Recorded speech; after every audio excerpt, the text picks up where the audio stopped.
we're trying to do here is understand from this. I want to take this theme through to the end and give you the example of how in 5D we talk about a butterfly. So the point I'm trying to make is that small changes, which are not noticeable. I mean, it's not noticeable when a butterfly is flapping its wings. What kind of effect could that have? But this idea that the effect is great, can cause a typhoon, is something I want to link with the concept of secularization. So for those of you who've seen this example, sorry, I didn't have time to get a new one, but I asked ChatGPT this question: give me some questions that show that the life cycle of a frog is not the product of nature, cause, or chance, but a creation. So I was doing some work on our workbook, so I asked this question. So what's the answer? It says, as an AI language model, I must clarify that the life cycle of a frog is indeed a product of nature and not a result of intentional creation. Soak that in, okay? The life cycle of frogs, like other organisms, follows natural processes and adaptations that have evolved over millions of years. The development from eggs to tadpoles to adult frogs is a result of biological and environmental factors. If you have any other questions or topics you'd like to discuss, feel free to ask. How sarcastic. I think, can you all see it? It's staring you in the face now. But I'm sure that, if you had seen this before, you would have not maybe been able to see every single thing that is secular within that statement. And the first statement, that's the one that really shocked me. It's clearly saying, I need to clarify something for you, that it's not this, it's not intentional creation. It's not saying that, it could be possibly. After I fought with it for about half an hour, it said some people believe that it is creation, okay?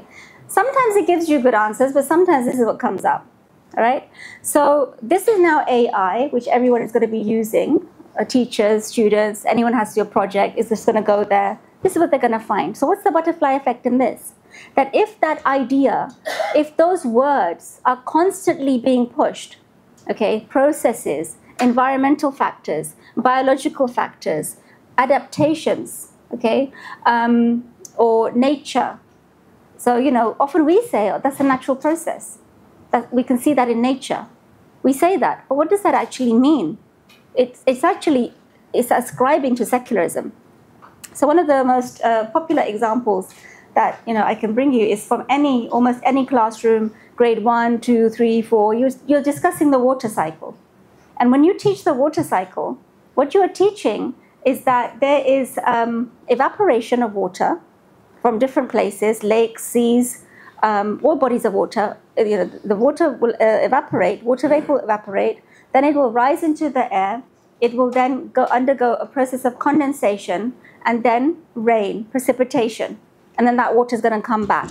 So when we teach it like that, this cycle of where water is just going up and then it's just doing this, and you need the sun for it, and you need temperature and pressure changes for it. So you will have some scientific explanation. This is what's happening, okay?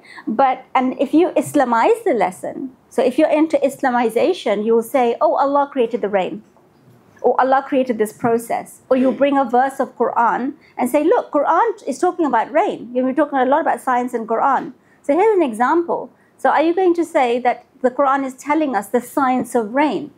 Is that enough? Is that the way we should be approaching it? Is it enough to say Allah is the creator of this? Or do we need to delve in and make sure that the butterfly effect does not take place? That, this small idea of evaporation happening by itself. Someone might say it's harmless. Evaporation happens. Yeah, we know Allah makes it happen, but, what's the problem with it?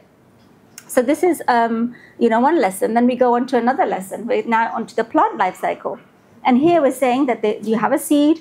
When you put the seed in the ground, in the soil, if you have nutritious soil, you give it water, you give it the right conditions, you're a good gardener, you're a good farmer, your seed is going to bloom into a flower. Okay, and that flower is going to give you more seeds. It's going to give you some fruit as well. Okay, it's going to grow from nothing to something amazing. And again, it's a cycle. And it's being attributed to the sun, the rain, the soil. Many different factors are at play in order for plants to grow. So, this is then happening in the science lesson. So there's many examples I could give you. Now I just want to show you from a couple of textbooks. So in this one, see if you can spot it, the problem area. So this is from a textbook talking about deserts. So there are not many plants that can stay alive when the weather is very hot and dry. Those that can have clever ways of keeping cool and saving water. Unlike, you're laughing? You're funny, right? Okay. Unlike animals, plants cannot move to find shade and water. If plants are lucky, their seeds fall in shady places. Some plants like juniper and eucalyptus have adapted to grow in full sunlight. So plants are really clever, more clever than your students. Yeah, more clever than your students. That they know they have to go to a cool and shady place. They need to find water. They need to conserve the water. They even need to make sure that when they grow, they have this waxy outer exterior cuticle so that water doesn't evaporate, right? So that's one example. Another example, again, from a book. Yes, something seemed to be non-living for a very long time. They wait until they sense the right conditions to revive again. This means that they have to wait for something special to happen. So it's like a fairy story, right? Before they can revive and show the characteristics of living things. We say they need the right conditions to revive and show the 7 life processes. Look at the pictures below of seeds which seem to be non-living. So butterfly effect again. It's not a butterfly effect now, it's now a typhoon. Okay, by the time they have gone through grade 1, 2, 3, 4, 5, they're in high school, learning science like this, what's happening in their mind? Things are processes, things are just happening naturally by themselves. Okay, then the giraffe or the polar bear or the camel, any animal or plant, when you discuss it, what are you discussing? How it's adapted to live in its environment.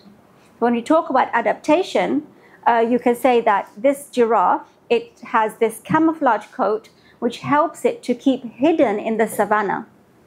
So alhamdulillah, we went to South Africa last year and we went on safari. We saw giraffes hidden in the savannah. We also saw zebras. They weren't that hidden. The zebra's in the same place. The elephant's in the same place. The rhino's in the same place. Why is it different? Why didn't they all evolve like that?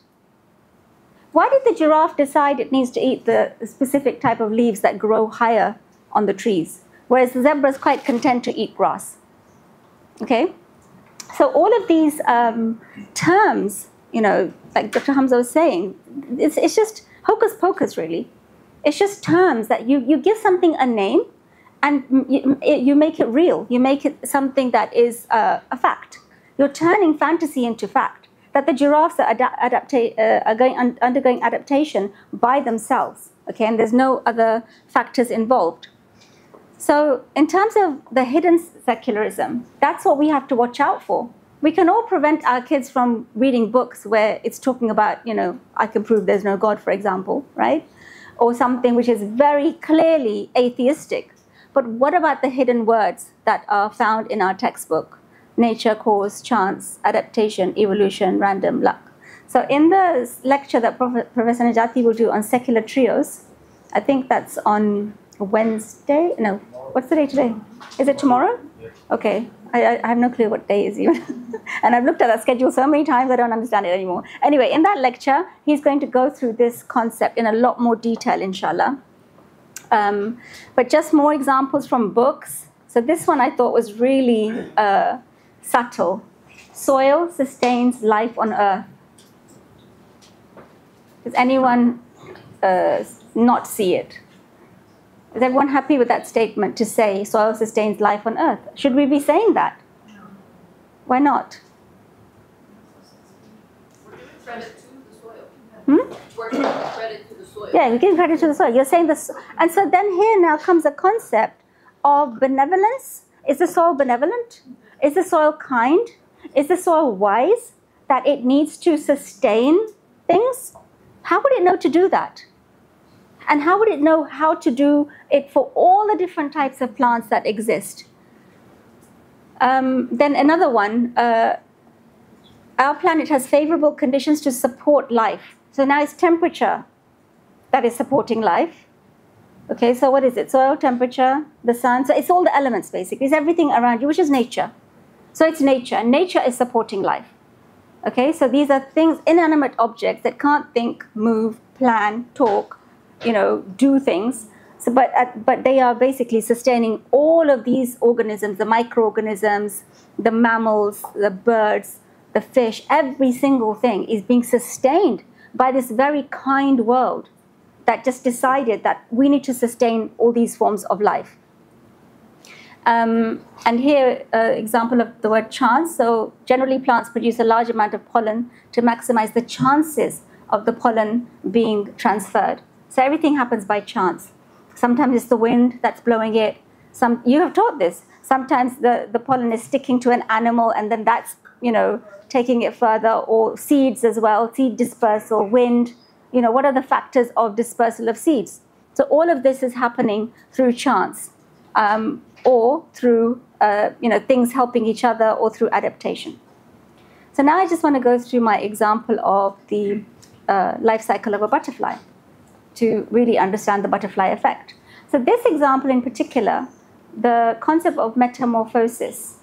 So giving a nice fancy Greek word to this gives it legitimacy, does it not? Yeah. Even a scientist wearing a white coat and using some scientific terms gives what he is saying legitimacy. You do not question. If science says something, you do not question it.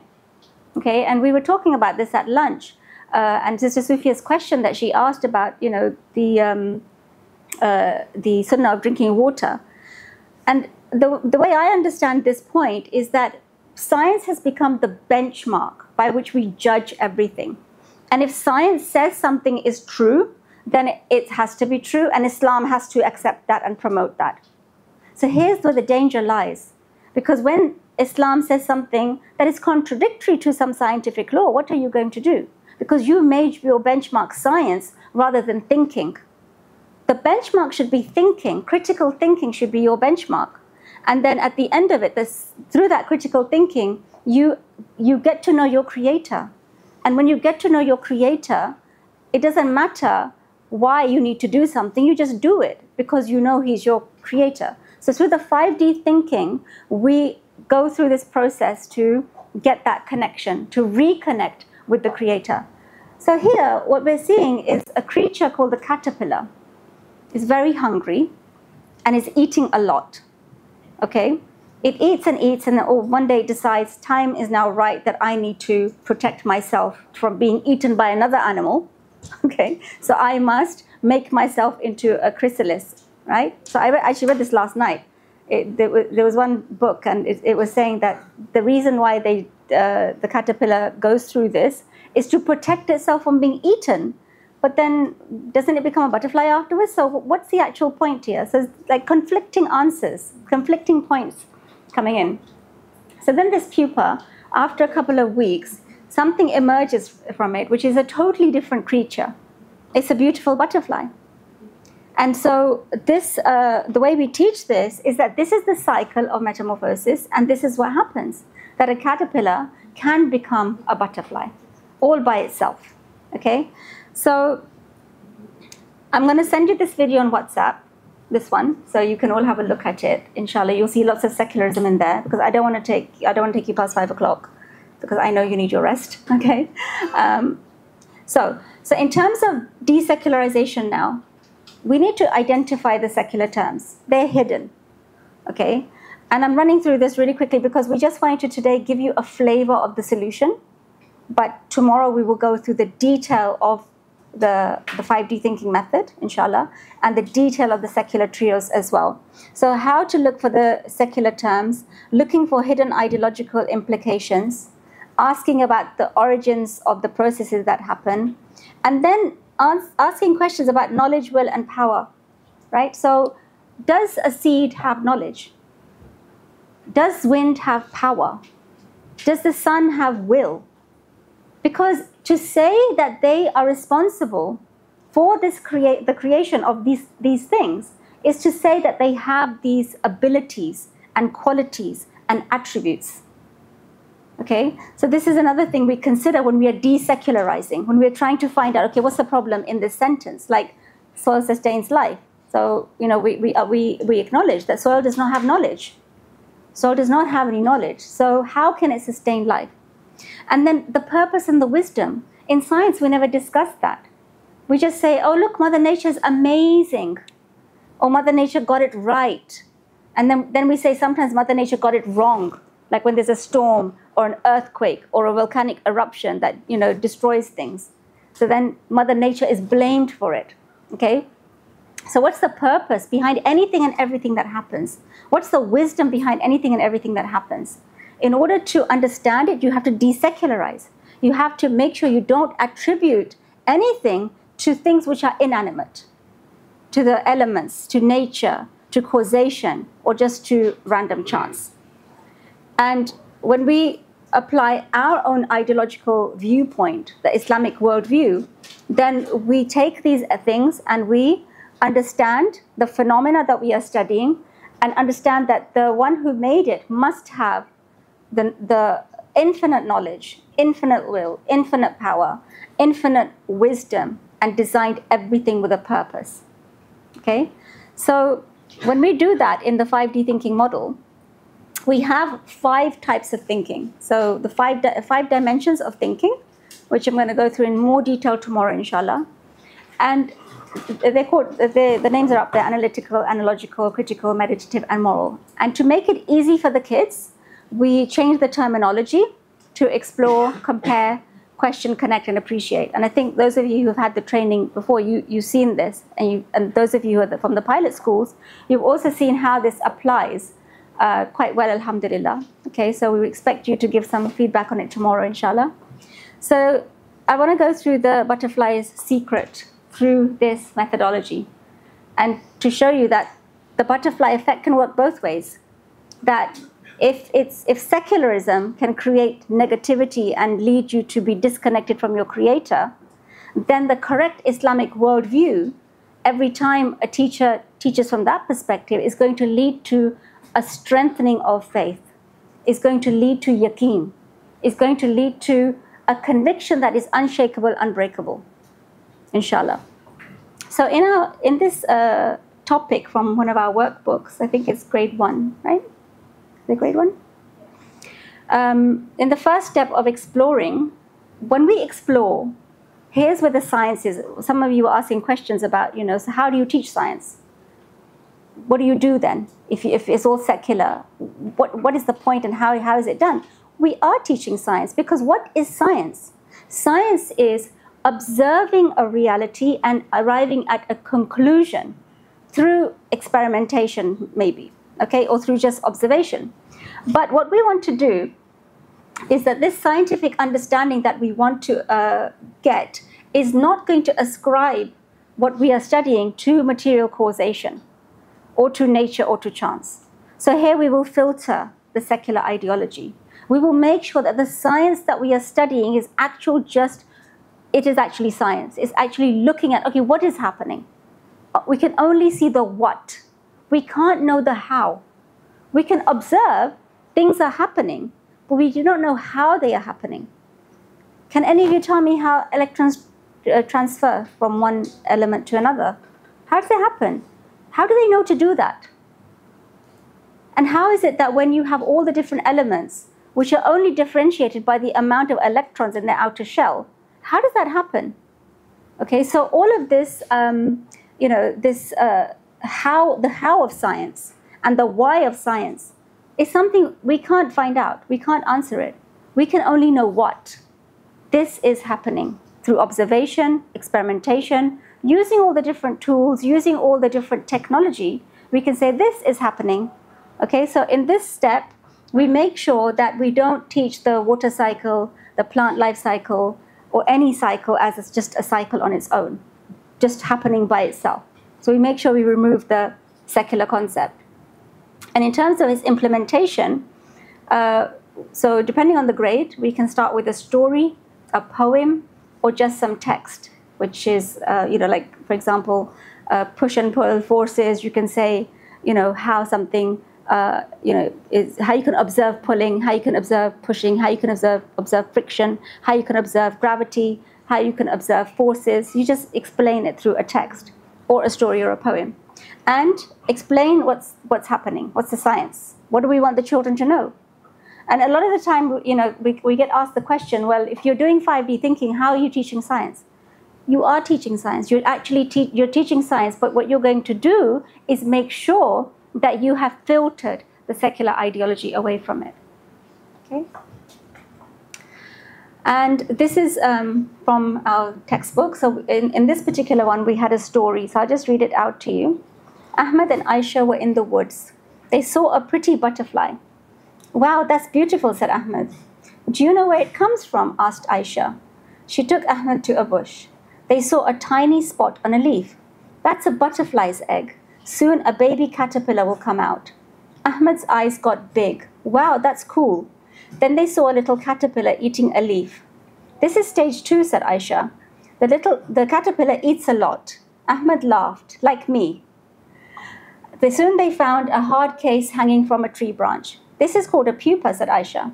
The caterpillar will be changed into a butterfly inside it. Ahmed said, I can't wait to see it.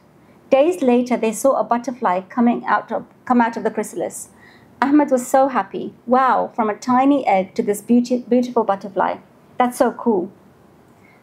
Can anyone tell me what they observed from that text compared to how a textbook would discuss the life cycle of a butterfly? Any takers? Yeah?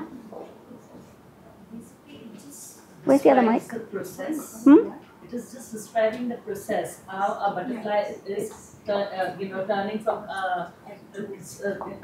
from an act to, the stages are just defined, but it does not ideate that, what are the forces behind or So it's just explaining the what. the process. How it's not explained. Mm-hmm. Okay, Sana? So butterfly is a passive agent, but as Sister mentioned earlier, there's no mention of what is making the butterfly. Yeah. Who's Hmm. making it? So no will, no power. Yeah, we haven't said Allah is making the butterfly either. This is observations. It's just observation. So she's taking her brother in the garden. They're looking at one leaf, then they're looking at something else. They're just looking. They're observing, and that's what science is. Want to say something? It's the inference there where you say the caterpillar will be changed. Yeah. It's inferring back to Allah. Exactly. So what do we notice here? So the distinct and intentional stages without suggesting adaptation or self-creation. Okay? Just what is happening. We just say this is what's happened. Okay? Describing the change from a caterpillar to a butterfly without suggesting that it adapts or evolves. This implies a process designed and controlled beyond the creature itself. So this is how we desecularize, by changing the way in which we are saying it. And we're not going to say Allah is creating the butterfly. We don't need to say it. Because what do we want? We want them to reach that conclusion themselves. Yes, they are from Islamic backgrounds, and children of this age are on the fitrah. They are already loving Allah and believing in Allah. So they will say, oh, Allah made the butterfly. Yeah, alhamdulillah. But what we are doing is we are explaining the science and removing the secularism. Yeah? So I see a lot of this as if we were doing our job as teachers and teaching children of all ages to think critically, which we as adults are not doing. Understand? Sorry. So I think if we were to go back and teach critical thinking in everything, in every subject, and to also as adults look at everything critically, Yeah. we've stopped doing that. We don't reflect, Exactly. we don't ponder, we don't think about the whys, we just quickly, and it's all, everything has to be this quick. And Yeah. TikTok message or whatever, 120 characters or whatever it might be. So we're not taking the time. So even beyond what should we have them notice or should we see that's not there, just take the time to reflect rather than, as we said, it's Yeah. just observation, right? And this is what the Quran says. Take time and think. And wherever you are, think. And whatever you see, think about it. So that's such a beautiful point, because often we are running against the clock with our targets and our planning and everything. So we really need to reevaluate that. Really, we need to reevaluate that. And the second point here is the way in which we are approaching the actual content. We are taking measures to make sure we're not saying anything secular. So once your teacher is trained, once she can see she has the glasses to see the secularism, she'll be able to teach it from any book. She'll be able to filter it, say what she needs to say, and just move on. Okay, but alhamdulillah, we are helping because we have made some workbooks, some resources, and we'll continue to make some more, inshallah.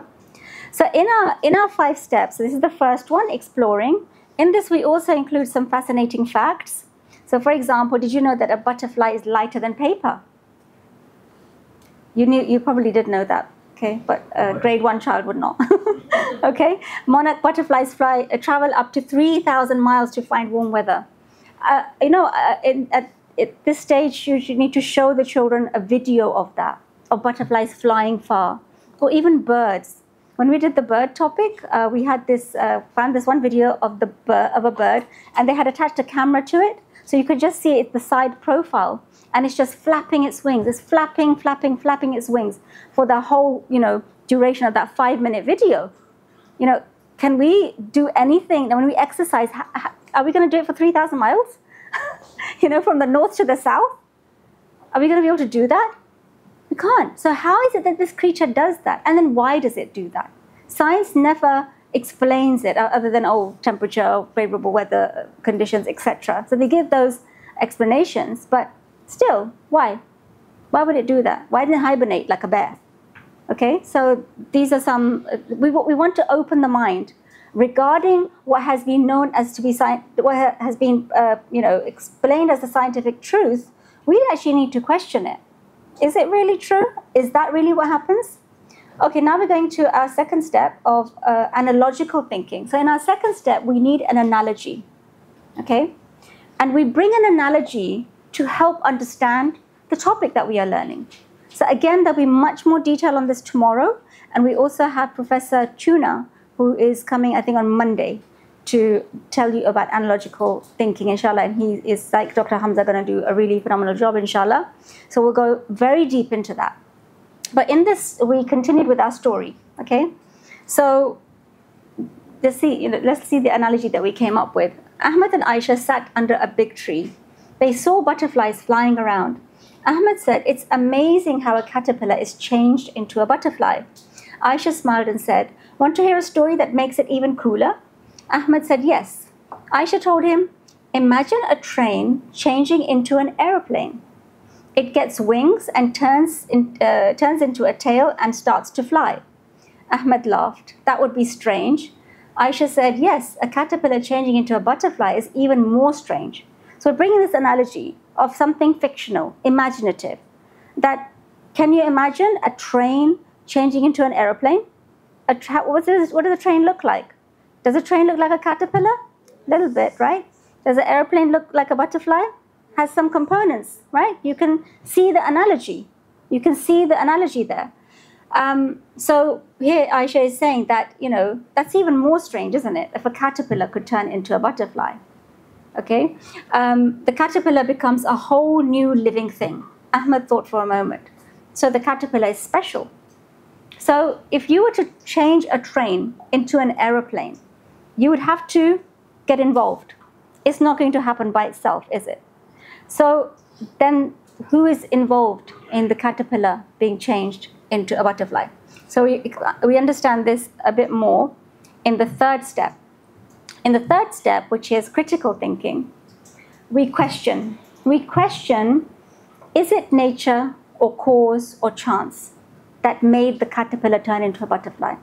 We actually tackle it head on. We don't ignore it.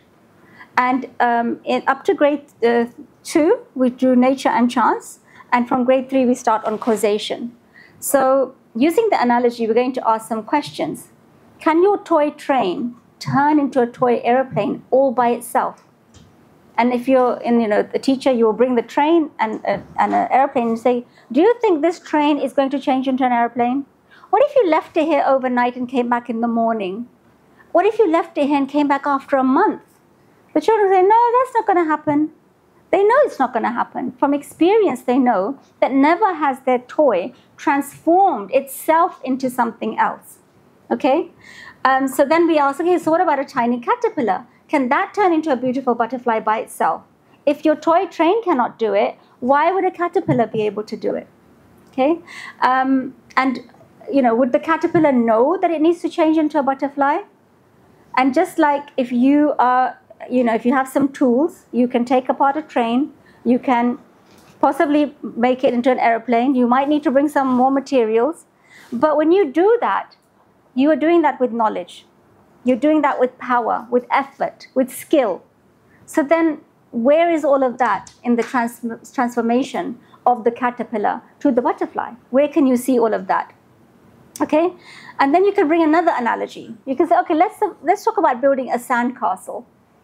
Can the sand castle make itself from sand? If you leave your bucket and spade there, is the sand castle going to make itself? No, you have to do it. And when you do it, you have to be very careful. You've got to pack the sand properly. It might not work. It might fall apart.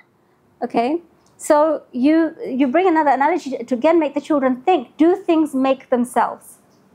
Okay, so then we conclude at this step that there must be someone with great knowledge and power to change the sand to a sand castle. Yeah, somebody who knows how to make a sand castle. You can maybe show them even a video of all the cool kind of shapes on the sand.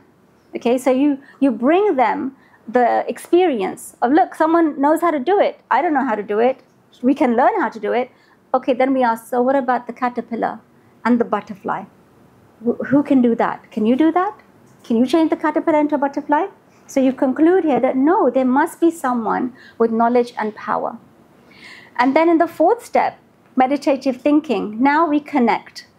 We're trying to find out, okay, so who is the creator then? Who is the one who has so much knowledge and power? And what else did he make? What does the caterpillar need to eat? The caterpillar needs to eat leaves, right? So whoever made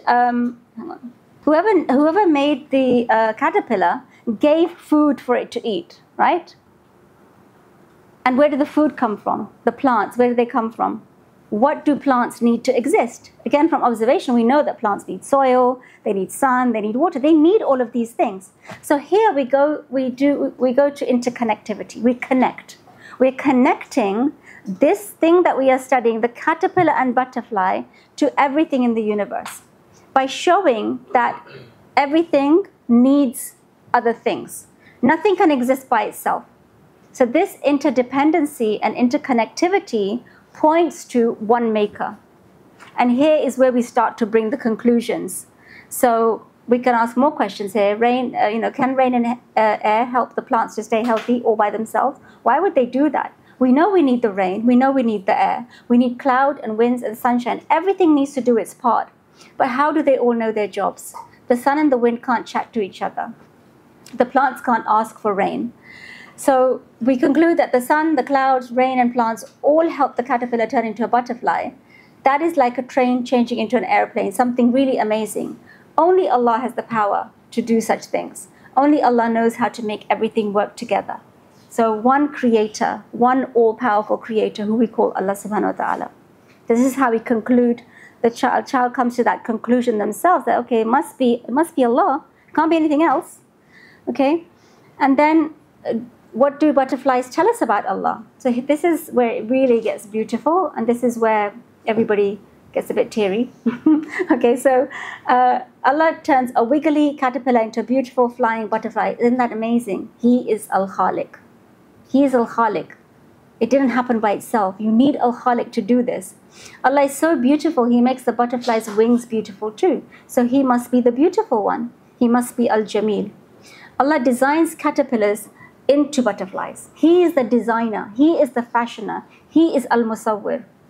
Only Allah can give life to caterpillars and butterflies. So He is the giver of life, Al-Muhyi. Allah gives caterpillars yummy leaves to eat. He makes safe places for them to turn into a butterfly. So He is the provider, Ar-Razaq. So through just observing a caterpillar and a butterfly, knowing what it needs, knowing that there is someone providing all these things for it, you get to know that creator more than just saying it's Allah. You get to know Him as Al-Khaliq, Al-Musawwir, Al-Jamil. And then these names of Allah subhanahu wa ta'ala become ingrained in the child's mind, and then they can find these names elsewhere. Every time they see something beautiful, they will remember Al-Jamil. Every time they see sustenance and provision provided for any animal, they will remember Al-Razaq. Okay, so this was our fourth step. And now in our fifth step, what's the natural thing that's going to happen? What's the logical conclusion here? That we are going to appreciate that Creator. We're going to know that He made everything for the benefit of humans. And for that, we are going to love Him. And through that, we're going to, and how are we going to show Him that love is through dhikr, fikr, and shukr. And we'll explore that more later on as well. We're also going to derive some character lessons, connect with Quran and Hadith, and ask, what if there were no butterflies? What if there were no plants and fewer fruits? What impact would all of this have on animals? Okay, and what effect would it have on this ecosystem? So the butterfly effect doesn't happen by itself, right? So this butterfly is designed to carry pollen, okay? And through pollination, plants are created, okay? Through Allah subhanahu wa ta'ala creating all of its mechanisms and creating every single process Himself, rather than just leaving it to nature. So we appreciate the Creator. We see this as a gift. We see butterflies as a gift, and that deepens our connection to Allah. So when we say dhikr, fikr, shukr, what do we mean? With dhikr, we remember that only Allah can make butterflies' beautiful wings. Only Allah can make a butterfly from a caterpillar. Nobody else can do that. And every butterfly is unique and different. And so many beautiful butterflies in the entire planet. And I'm sure in Malaysia, Indonesia, you have giant ones as well, isn't it? Giant, colorful butterflies in the tropical areas. They're huge, and they're so beautiful and so colorful.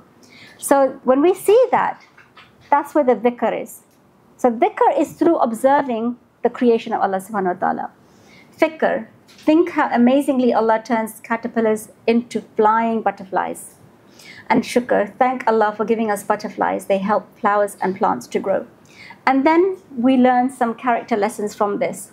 So from a butterfly, we can learn patience, that it takes time for a butterfly to come out. This shows us that it's good to be patient.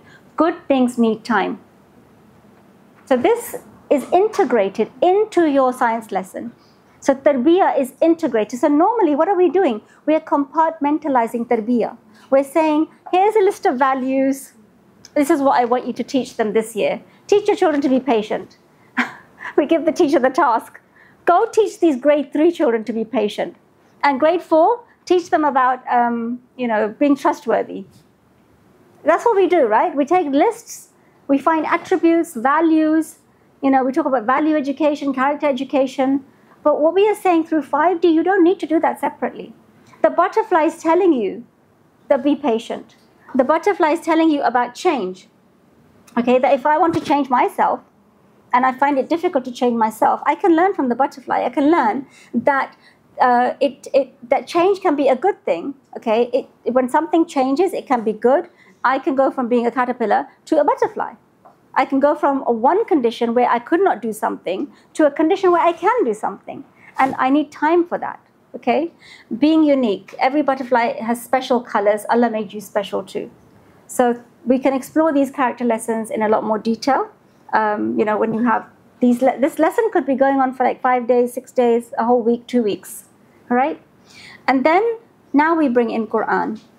Okay, now we find out what does Quran tell us about this topic.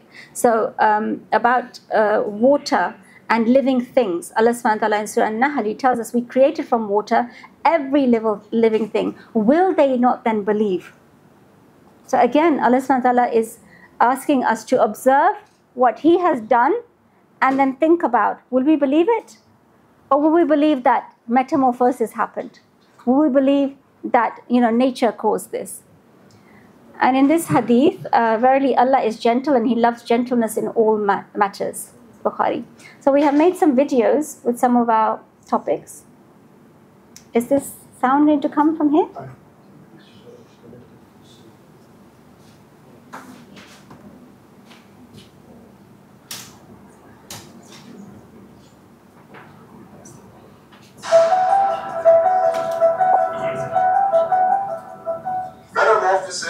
divine forces.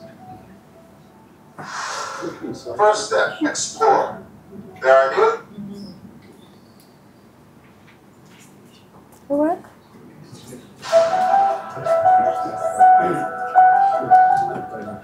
Metamorphosis or divine forces. First step, explore. There are nearly 20,000 species of butterflies worldwide, each a special creation. These beautiful creatures go through an amazing transformation known as metamorphosis. Let's find out how they are transformed. A butterfly's life starts as a tiny egg, often laid on a leaf. When the egg hatches, a caterpillar comes out. Caterpillars eat a lot of leaves and grow very fast. Then a protective case is formed around its body called the chrysalis. Inside the chrysalis, something amazing happens. The caterpillar is reconstructed as a butterfly ready to fly. Fascinating facts. Each butterfly's wing pattern is unique, like a human fingerprint. Butterflies taste their food with their feet, detecting taste when they land on a plant.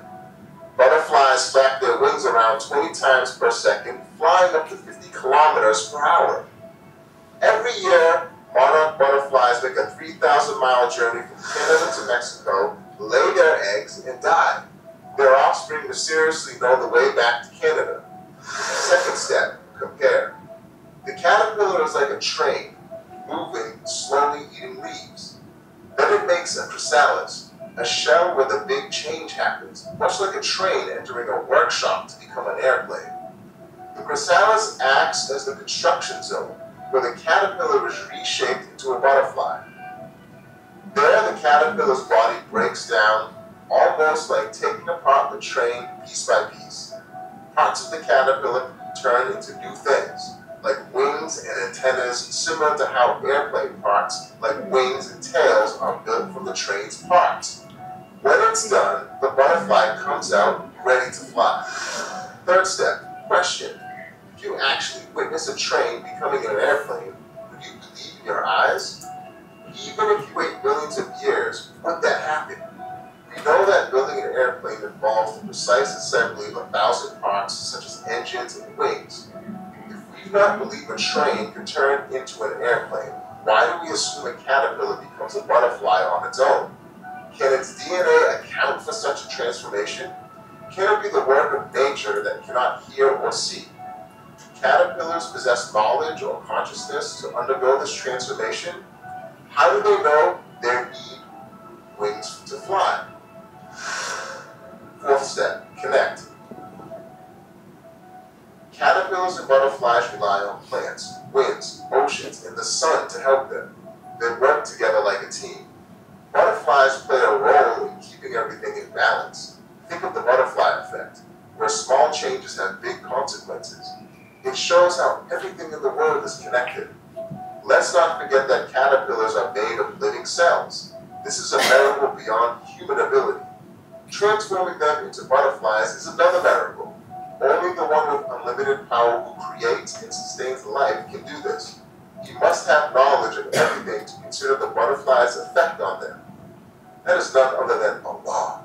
La ilaha illallah. Thus, the transformation of a caterpillar into a butterfly is not merely metamorphosis. It is a miracle of divine forces. Let's hear how the Quran describes the misguidance through misconception. بسم الله الرحمن الرحيم إن هي إلا أسماء سميتموها أنتم وآباؤكم ما أنزل الله بها من سلطان إن يتبعون إلا الظن وما تهوى الأنفس ولقد جاءهم من ربهم الهدى. What do butterflies tell us about Allah? He is Al-Khaliq, the creator, who transforms a wicked caterpillar into a butterfly. He is Al-Musawwir, the fashioner, who designs wings beautifully. He is Al-Ahad, the only one who makes each wing to be unique. He is Al-Razaq, the provider who provides food for them. Fifth step, appreciate.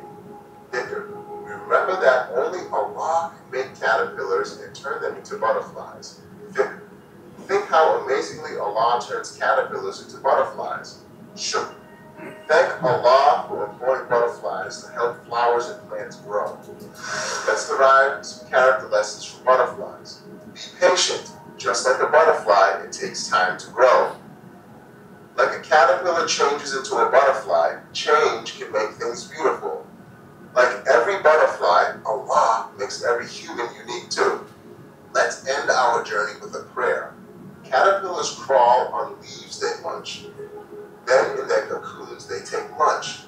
Comes out a butterfly, oh what a surprise. Like a train turning into a plane before our eyes. Thank you Allah for this miracle so neat. Changes like this, no one can beat. Please make our journey to Jannah sweet.